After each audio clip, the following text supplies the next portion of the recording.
শোনো, একটা কথা বলি। এখনকার সময়ে কাউকে কোনো বুদ্ধি দিতে নেই। আমার পাড়ার এক ছেলে গো, বিয়েই হচ্ছিল না, মোটেই না, না না।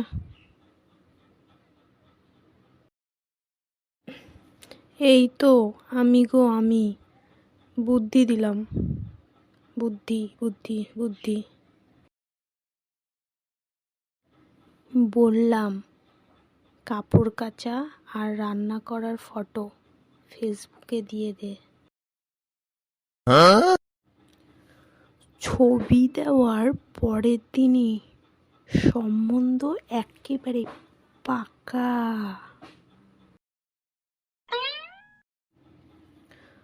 পরের দিন জানতে পারি আসলে ওটা আমার উড বি ওয়াইফ ছিল।